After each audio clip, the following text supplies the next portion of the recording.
Welcome to Mind Over Money, the podcast that helps Australians have finances that work. And it all starts with our thinking. I'm your host, Lachy Nicolson, and I'm joined by Archie Franz. Hi, Archie. G'day, Lachlan. Today we're talking about the rising cost of living, what's causing it, and what you can do about it to get ahead. Stay with us.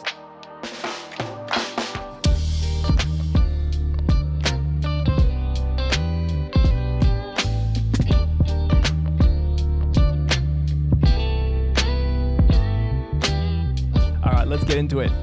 There's plenty of discussion going on lately about rising living costs. You've likely felt these effects yourself at the fuel bowser, or maybe with your rent going up, your insurance going up. Everything feels that little bit more expensive lately. And let's be real, it can add some stress to your finances. And for some people, it's really pushing them to the edge. So if you're listening and you're thinking, yeah, that's me, I am a little bit stressed and worried about future living costs, we're here to help. Over the next 3 episodes, that's right, this was going to be 1 episode, but we're going to actually break this over 3 parts. As we started to look at this, we realized it was a bit detailed. We'll be looking at 3 areas where costs have gone up, and we're going to give you practical steps to overcome these changes. Because really, taking action is the key, and it's how we build resilience, and it's how we get ahead. So we're here to help you with that. And of course, everything we discussed today, you can implement with the help of your Waymaker advocate. And if you don't know what I'm talking about, head to waymakerfinance.com.au. The link is in the show notes. Yeah, sweet. Let's jump into today's one, which is the rising costs of rent and mortgages. Yeah, we've got a link to SQM research in the show notes. Archie, what is that graph showing us? That graph's showing us that, we've only just had a rent rise basically in the last 12 months. Otherwise, rents have been sitting very stagnant since the GFC, which is 2008, 2009. And if we look at things from that perspective, the global financial crisis was a major upset in the finance industry, the economies of countries, the banking systems and everything. So it's taken a long time to see that recovery. And so, we've been sitting with low wages. Wages haven't really gone up. We've been sitting with low interest rates, low inflation. So the costs of living haven't really gone up. And now we've suddenly hit this jump and where everything's jumping all at the same time. So we've got governments pushing up the price of, things like registrations and rates and water and all sorts of things. And then we've got the cost of interest rates going up as well. Housing costs went right up. And so, food costs went up. So we've had this really big jump in one hit. And guess what? Wages have not jumped at the same time. So we're definitely feeling the pressure because our wages probably haven't gone up or they've gone up a little bit, but we've had this really big increase. And if we look at Brisbane rental prices have gone up 20%, Sydney rental prices have gone up 25%, and the national rental prices have gone up 12%. So we've got this rising cost happening in the housing market. Yeah. And vacancy rate's really low too, isn't it? Yeah. So that means there's not a lot of rentals. And there's been a few reasons for that too. And especially when we saw there was a big jump of people getting into their first home. And so that actually took some of the rental properties off the market because people bought them up as their first home. But we've also had, a slow rate of building houses in Australia as well. So it hasn't kept up with demand. Yeah, we've had some good immigration levels, but we haven't quite kept up with housing supply. Yeah, and now we've got the rates going up. Yeah, this week the talk on my street was the new valuations of land in Brisbane, and that's been pushing everyone's rates up. So rates have gone up again in Brisbane because those lands have been, revalued. So it's a conglomerate of many things at once. But that rent chart was interesting because we look at it over the last 10 years and it has just been ticking along. And all of a sudden, everything's just hit. All of a sudden, everything's going up. So is it strap in? Is it this the new norm? What should we expect going forward? Yeah, I think this is the new norm. We've been sitting very stable for a long time, and now we've got a recession. It's been spoken of as a global recession, so prices have gone up and change is happening. So, we're moving into a new territory. I think the other thing with housing too is that it's not just supply. If we look at the houses that are sitting empty in Australia, there's actually a lot of them. Why is that? Well, part of it could be because we got this big retiree population coming through, and they're buying up a house on the coast or somewhere else where they want to live, and so they're now sitting on two houses. And I saw this starting to happen probably 5-6 years ago. And so certain areas along the coast, suddenly had these massive price rises in house prices because there was such demand from this sector of the population buying up the second home. Their retirement home. Yeah, and just sitting on it, not actually renting it out. So we've got a large number of homes sitting vacant, which is also adding to the problem of, not having houses for renters. Do you think this is why about 2 years ago, Josh Frydenberg, the then treasurer, came out and just all of a sudden introduced this policy around downsizing and being able to downsize your home, put money into your super? Do you remember that a couple of years ago? Yeah. So basically, be able to sell your house that you're living in and move a large chunk of that money into superannuation. So that would really suit these guys doing exactly what we talked about. They bought the second home ready for their retirement. And so now they can actually sell their home they're living in and move money into superannuation. So they're in a good position, but it's definitely putting pressure on our housing market. Okay, so from rising rents, I guess if we were to draw a bright side from all this, is that pressure would be on wages to help wages go up. And with low unemployment over a number of years, that should help with putting pressure on wage rises. Yeah, with low unemployment and wages not growing over the last 15 years, they have grown in the public sector, but they haven't grown in the private sector. So now we're seeing people switching to the public sector to get jobs, to get that better income. So that's putting pressure back on the private sector again to increase incomes again. So that's where we're at the moment. So there's lots of pressure at the moment. There's lots of change at the moment. And we're definitely looking at a new norm with the current scenario. Okay, well, let's move over to the mortgage side now.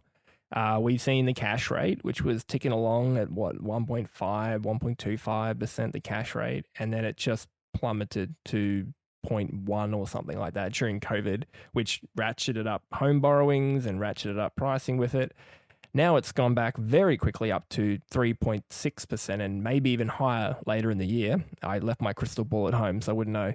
So how have all these rate changes contributed to home prices of late? Well, with those really low interest rates, people were able to borrow more. So, and especially if you think about what we were just talking about with people buying a second home ready for retirement, this was the perfect time to do it because the low interest rates meant that they could borrow against their own home and buy that second property. It did feel like this when rates came down. There was this sense in the air of anything's possible. And I think that's like we get a little bit too happy when money gets too cheap. And I think the government was a bit like this too, right? We just printed so much cash. And yeah, it just feels like when everything's cheap, people just went out and was like, let's do it. Now's the time. Yeah. So we also saw, through COVID, big supply problems. And so the cost of building a house rose dramatically.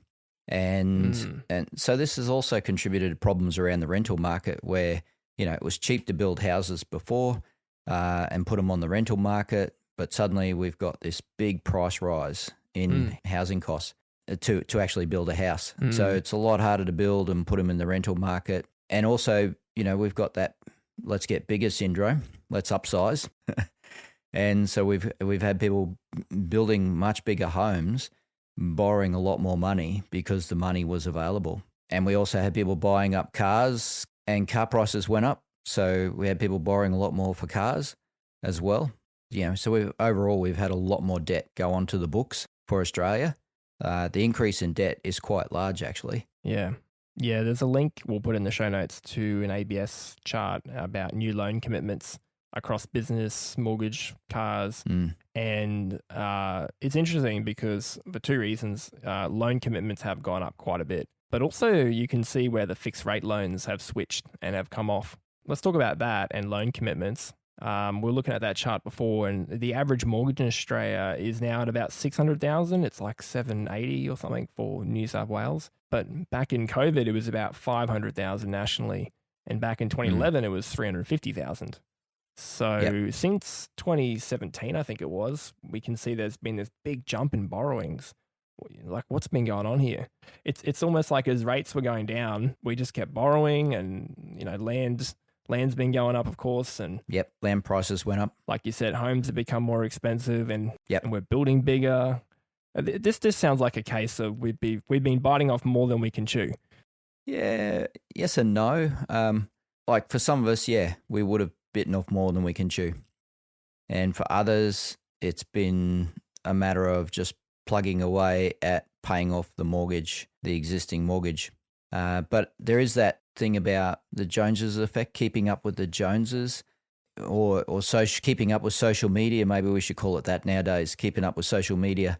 And so all these people were posting posts on social media around their new car, their new home. And, I saw in the work that we do with people, there was a lot of pressure on people about, I should be upgrading my home, or I should be upgrading my car. And so, you could definitely feel that pressure and see that pressure coming through. And so that was happening. We've seen those borrowings go up. But again, when you mentioned before, 780,000 is the average loan in New South Wales, that's also backed by a higher wage. So it's all relative. So depending on what area of Australia you live in, depends on your wages, and the borrowings tend to match those wages. So different areas, have different amounts, but the average loan in Australia is 600,000, and before COVID it was 500,000. So we've had a $100,000 increase. Part of that was also the renovations that took place. Yeah, there was $50,000 kitchens going in and bathrooms getting done, and all sorts of things, sheds going in and stuff. Yeah, the government was handing out money to do these renovations. Yeah. It was a cash splash. The other thing that happened too was we've got people buying up these really old cars. So the old car market took off as well. And so we saw car prices on these old cars. Some of them went up, from 20,000 to 60,000. I think I even saw one went up to 100,000 and come back down again. So, people have been spending money, splashing out on money, and doing stuff which has increased our borrowings. So if we look at the effect of this, is that now that rates have gone back up to where they should be, we're finding that the loan payment that was $2,300 a month for those who borrowed $600,000, the loan payment is now $3,400 a month. And so that's roughly $1,000 a month increase in loan payments, $230 a week. So if the average rent went up $150 a week, the homeowner's looking worse at a price rise of $230 a week. So we are seeing those impacts come through there. So there is a lot of talk around mortgage stress of late. The media outlets have just made a debacle about it, talking about the mortgage cliff, and some saw one headline the other day. It said up to 45% of households are in mortgage stress, but I went looking for the data and I couldn't find it. I think it was just a survey or an estimate, like most of these are. So how should we be thinking about this? How do we really filter out this noise about the mortgage cliff and all the doom and gloom that's been painted out there? Yeah. Look, if we look backwards again, our home loans are now going out to 35 years. So we've got banks now offering 35 years on a home loan. And again, that's to get us to borrow more money. And the more money we take on, the harder it is to pay off that home. And generally, to get financial freedom, you need to be probably spending 50% of your net income on the paying off the home, so that you can get that thing paid off in 10 years and free up your money again and save yourself a massive amount of money in interest. So, when they say, mortgage stress, if you're over 30%, well, it can actually be worth your while to go over 30%, get that loan paid off and get yourself free again. So people who've been paying off their loans, their home loans over the last 5-10 years, they're actually in a good position with what's happening right now. It's really just anyone that's taken on a new loan right now, it's time to reassess that loan. It's time to reassess, is it suitable to you as a family? Is it suitable, the amount that you're repaying? And are you happy with where you're at? Because some people are going to say, Well, I'm happy to pay the extra money because I want to live in this home and I want to raise my kids here. I want to send them to this school. And it's really just have that discussion. Have the discussion with your partner or whoever you need to have the discussion with. Work that through. If that's your answer, great. It'll get rid of the stress. But if you decide, no, I want to change my loan, I want to get a better interest rate, I want to, even maybe downsize my home and go for something else to get myself in a better position, then, that could be a really good option as well. But you just got to work it through. After the break, we'll come back and talk about practical steps you can take around your rent or your mortgage. Back in a bit.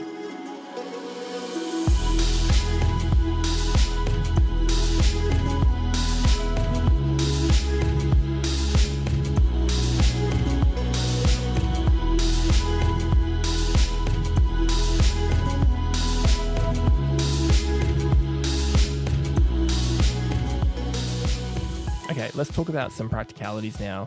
What can people do? What are some of the steps that we can do if we're renting or if we have a mortgage, and just to keep moving ahead and moving with these changes to make sure that we're moving forward with our finances in a way that's not stressing us out?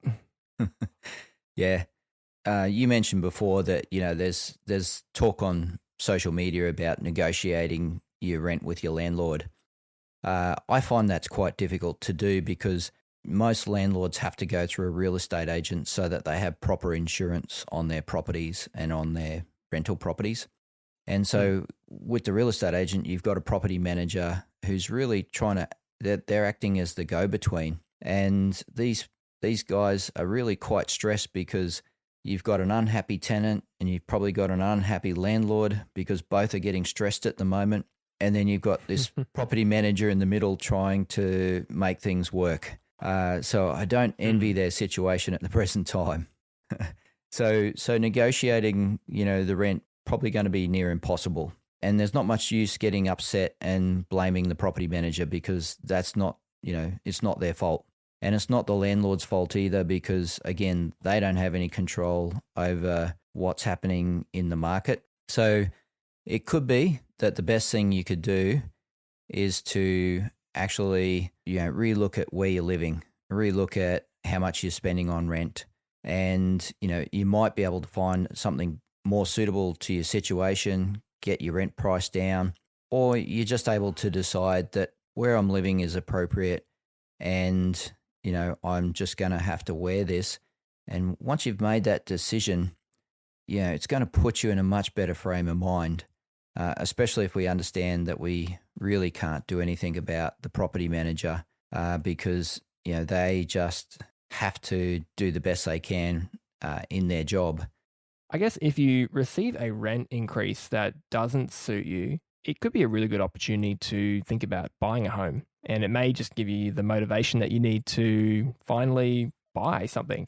And go down that path. And I know some people have been avoiding it. Maybe some people have been waiting for property prices to come back down. This could be the time for you to knuckle in and start saving towards a home. Yeah, I think you make a really good point there, Lachlan, is that we need motivation. And sometimes this is the only motivation that's actually going to get us to do something, is how much we're spending on rent and looking at how much we can now afford to get into a home. So it's a good time, good opportunity to work on that. And we've got really good government incentives now to do this as well. So if it's your first home, we've got some terrific incentives, and basically you can save 30 grand in the first year by the government incentives that we've got and the tax benefits that we've got to get into your first home. And then the other thing we want to encourage people with too is that don't wait. Because people saying, prices are going to fall again. Well, we've just seen 15 years of the prices sitting quite stable, actually. There's certain suburbs that went ahead because of the demand for those suburbs. But generally, overall, nothing really changed in 15 years. And that's what we find with property in these situations. We get a jump and things are going to probably stay at that level for who knows how long, and maybe another 10 years. Or we might still see increases because of where we live and what's going on, with population changing and people moving in. So yeah, I always say to people, look, we don't wait for an opportunity. Quite often the pressure's already on us that we have an opportunity. So let's make the most of it. I love that. Make the most of the opportunities in front of you. Don't just wait around for them. That's good. Yeah. And we can do that sensibly and appropriately. And one of those ways is working with a mortgage broker. So you can get a good assessment of your finances. You can understand what you can borrow and what's appropriate to borrow for your situation, and make some good, clear decisions and take action. That's the key. Yeah, you don't want things falling over and missing out on those opportunities. So a broker can make sure that you're prepared and ready to go, and you got your right foot forward, and so that you can secure that home loan and secure that home that you're looking for. Yeah. And the classic right now is with these higher house prices, we've got possibly got a much better loan to value ratio, which is actually going to put us in a better interest bracket. So we can actually save on interest because we're going to go into a better interest bracket. So there's always positives to things.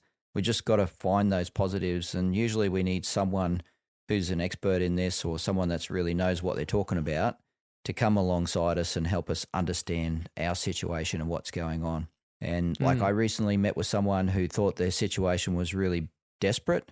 And when we went through and looked at everything, they actually had a really good situation. But their inner dialogue was that they were doing badly. And all we had to do was find out why was that inner dialogue, saying that they were doing badly when the actual figures were really good.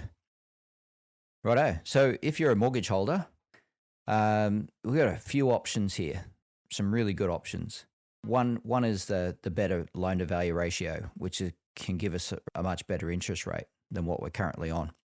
So in some cases, I've helped people get their interest rate down by 1.5% because their loan to value ratio has improved so much that it puts us into a whole new bracket. So that's where it pays to talk to someone who knows what they're doing and can help you, really look at your situation and what to do. The other thing for mortgage holders to do is even consider splitting your loan into a couple different amounts. One part of it, you may think, oh, well, I'll just keep paying that off for the next 30 years. And the other part, you can pay it off in 5 years.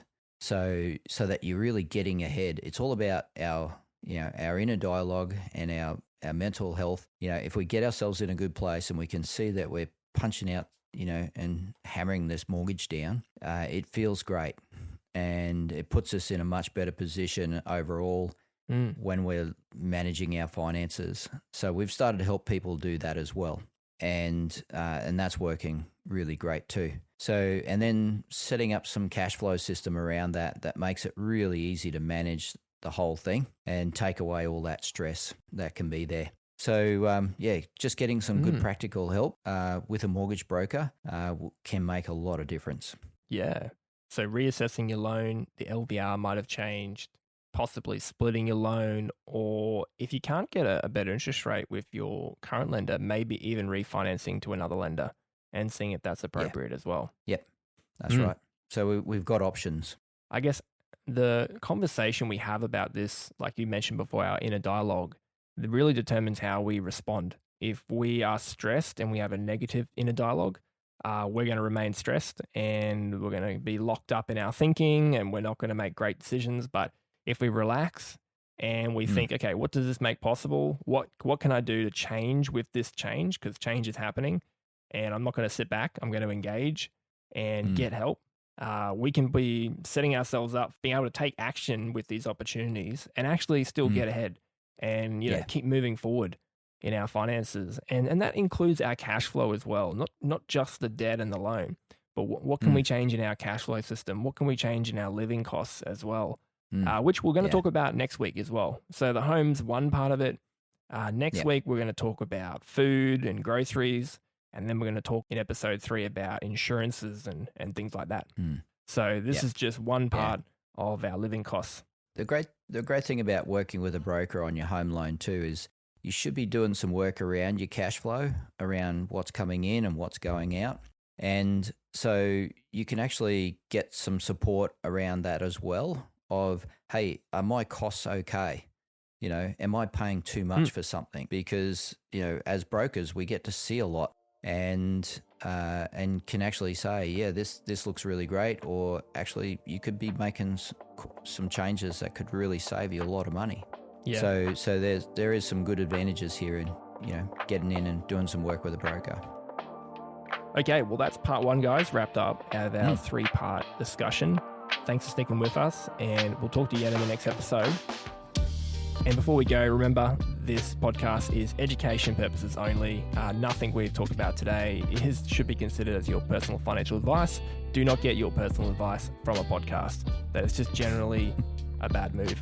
So if you'd like to speak to someone about your personal finances, including your home loan, head to our website, waymakerpodcast.com.au, and click Get Financial Help. There's a link in the show notes. Cool. Thanks, Archie. Thanks, Lachlan.